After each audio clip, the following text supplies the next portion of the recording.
Hello everyone, and welcome back to the channel. And today's video, we're going to be doing What If Cooler Turned Good, Part 4, and without further introductions, we can begin. We start off with Cooler waking up on the lookout.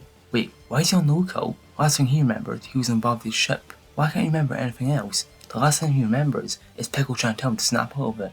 Snap out of what? Why can't he remember anything else that happened? Did he die? Surely the Great Cooler couldn't have died, right? But as he's thinking all this, he hears someone powering up behind him. Vegeta, Goku and Gohan are powered up into Super Saiyan and are glaring at Cooler. This makes Cooler even more confused. Why did I look at him like that? What did he do? Seeing that Cooler is no longer under Babdy's control, Pickle goes over to Cooler and explains everything of what just happened. This understandably enrages Cooler that wrinkly little potato tries in his power to benefit him. Before he knows it, Cooler's face of anger quickly turns to one of regret. Wow, so it wasn't thanks to Gohan as a little rage boost. He would have killed everyone on Earth before he even realised what he was doing. The entire lookout goes quiet for a bit, until Cooler speaks up and says to everyone he doesn't deserve to stay on this planet anymore.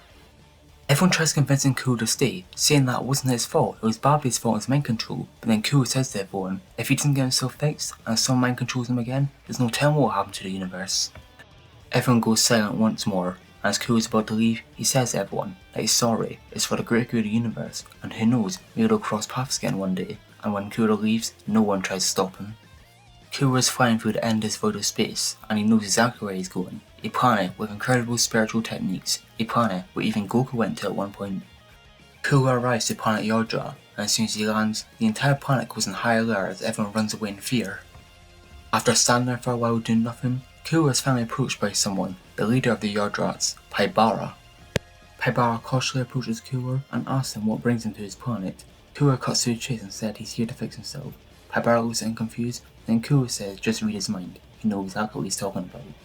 Still cautious, Paibara goes up to Cooler and begins reading his mind. And he sees a lot of things. King Cold, Cooler's father, and the way he raised him to become a malicious tyrant. Frieza, younger brother of Cooler, and how he took everything that was supposed to be his away from him, establishing a lifelong rivalry that would end with one of them dead. And Cell, the biogenetic monster created by Dr. Gero, one of the few beings to defeat Cooler in 1v1 combat. Wow, this is a lot to take in, but Paibara still doesn't understand what Cooler means by fixing himself, but as he goes further into his mind, he begins seeing what he means. Cooler of all people made friends with an Namekian and Goku, one of his former students, but as he goes further in, he truly understands what Cooler means by fixing himself. He sees something that not even Cooler knew much about, Majin Cooler, and how he almost killed everyone that made his life worth living. Paibara starts reading Cooler's mind and says to him, so the whole reason he came here, so he can fix himself so he would never hurt his friends ever again. Cooler simply nods to this. Cooler then says to Paibara that ever since he started staying on Earth, he's been expressing an urge, no, an instinct to just destroy everything. No matter how much he changes, or how much meditation he does, the little bit of instinct still won't go away, and maybe, just maybe with the Yardrat's special spirit techniques, he might be able to rid himself of that for good. Paibara goes silent for a minute, but then he finally speaks. He says that any friend of Goku is a friend of the Yardrats, and from now on, he may refer to him as Master Paibara. Meanwhile on Earth, since Cooler went off-world, Gohan's been training intensely to try and surpass the power of Majin Cooler with just his regular Super Saiyan 2 form, and now that he's married to Videl, he trains even harder since he has more to protect now. But during the fight with Majin Cooler, Gohan's able to see that both Goku and Vegeta have surpassed the power of Super Saiyan 2 in their own separate ways, and this gives Gohan an idea. He has an idea that neither Goku or Vegeta might be able to prove in their lifetime. He has an idea that will push the ability of the human Saiyan hybrid potential to its limit. He plans to combine Super Saiyan 3 with Kaioken. One day, Gohan calls Vegeta to the lookout and explains to him his limit-breaking theory. And Vegeta's father says to Gohan that his idea is stupid. 1. After the fight with Majin Cooler, he found out Super Saiyan 3 has terrible key control issues and is not good in a prolonged fight. And 2. When Kakarot tried to combine his Kaio crap or whatever with Mastered Super Saiyan, it almost broke into bits, so if he tried to combine it with Super Saiyan 3, it would kill him instantly. But with more convincing from Gohan and a promise for a few months of training in Time Chamber, Vegeta eventually agrees to teach Gohan Super Saiyan 3. In Time Chamber, Vegeta trains with Gohan while using Super Saiyan 3, while Gohan trains by using Mastered Super Saiyan 2. And thanks to some advice from Vegeta, and with Gohan's amazing potential, Gohan eventually begins powering up one day, going even further beyond Super Saiyan 2. Vegeta watches Gohan powers up and he smirks, saying that it's finally about time. Gohan stands there admiring his new form. He turns to Vegeta and says this power really is something else. Gohan has finally achieved Super Saiyan 3.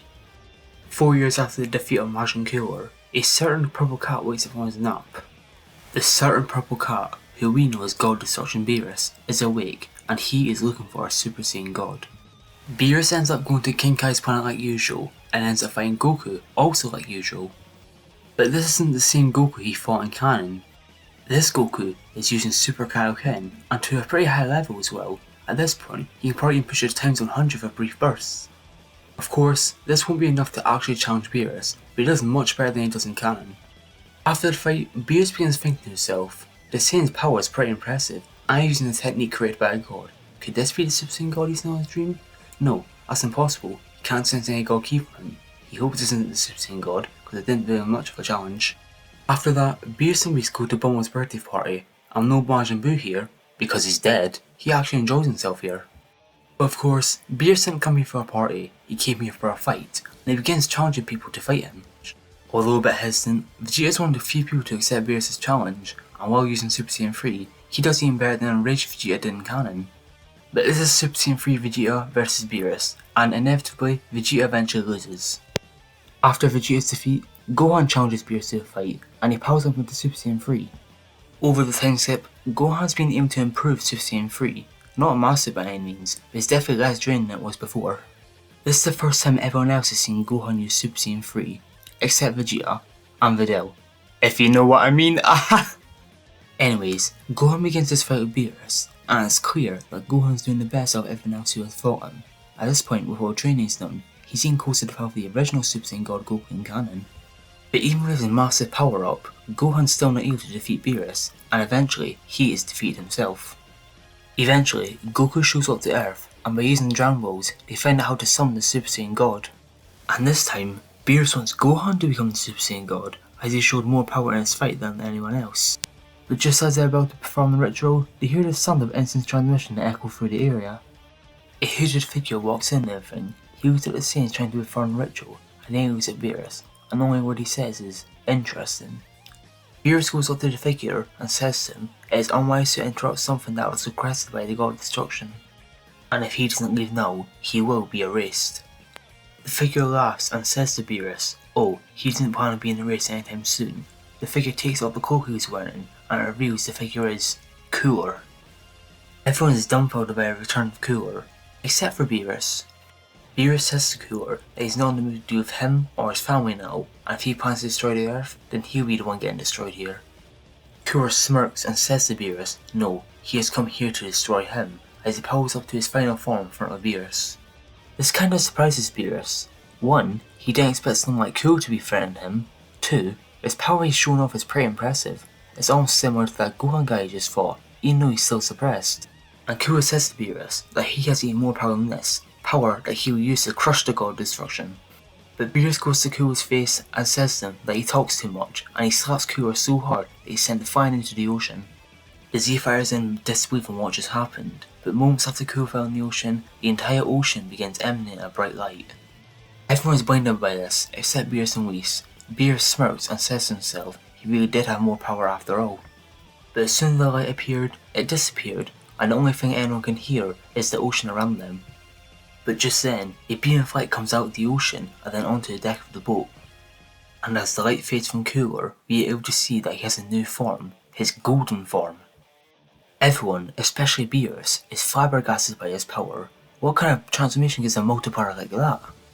Cooler says to Beerus that many years ago, he went to planet Yardrat to purify his soul, and not only did he achieve that goal, but he learned a bunch of new techniques and was able to pull out much more power than he thought he ever had. The two rise into the atmosphere, ready to begin their battle. Beerus says to Cooler that he never thought some of his species would be able to pull off such power like this. If it were someone, he thought it would be someone like Frieza. Then Cooler says to Beerus something he said to everyone else, he is nothing like his brother. The two charge each other with tremendous power, and when their fists collide, it feels like the entire universe begins shaking. Beerus is having the time of his life here, but also during the fight, he notices that Cooler's fight with much more skill and technique than either his father or brother would. Cooler then throws to Beerus one of his said techniques. He splits himself into several copies of himself, each one begins using instant transmission around him, hitting him with heavy blows in between. This begins to trip up Beerus a bit, He can't see which one's the real Cooler, and each one is hit with incredibly powerful attacks. Beerus then powers up, destroying all the clones in the process and revealing the real Cooler. Beerus tells the Cooler that maybe it's about time he got a bit serious, as he sticks out one arm and begins charging an attack as he says the word Hakai. The Hakai hits Cooler directly, and he uses a lot of his power in order to destroy it, but as he destroys it, he realizes that was all a trick. Cooler sees Beerus charging up a massive attack. Beerus says to Cooler that he knows he's good at destroying planets, so let's see if he can prevent it for once. Cooler responds by charging the most powerful supernova he's ever made in his life. The two massive balls of energy collide as a struggle begins. During the struggle, Beerus screams over to Cooler, saying that his whole life he's been destroying things, so only fit he is destroyed by destruction itself. Cooler is losing the struggle. He doesn't know if he can win here. He begins to remember everything that's happened in his life before this, all the friends he has made, all the lies he has said. No, he can't lose. He won't lose. He will not lose. He begins to put all of his energy into his attack, even someone's life force, and to his and Beerus' surprise, he overpowers Beerus' attack. Beerus is in shock. Not only did Cooler win the beam struggle, but him and Cooler's attack is sent towards him right now. The attack explodes right in Beerus' face, and Cooler powers down into his full form, thinking he's won. But to his surprise, Beerus is standing there covered in a purple key as he grabs Cooler's near unconscious body and breaks him down to Earth. Back on Earth, Beerus says to Cooler that was one of the best fights he ever had in his life, way better than any Super Saiyan God could have done. Beerus says to Cooler that he will spare him and his planet, and remember to keep his training because he will come back to fight him again. Before him and Whis leave, he turns to his Saiyans and says to them, don't think he's forgotten about that Super Saiyan God, and next time he comes back, he wants them to be here. When Beerus leaves, Cooler turns to his Z-Fighters and says to them, so, has he finally redeemed himself? Piccolo says to Cooler that he has always been redeemed from the beginning. And this ends the Battle of God's Arc. This is where we'll leave off for now.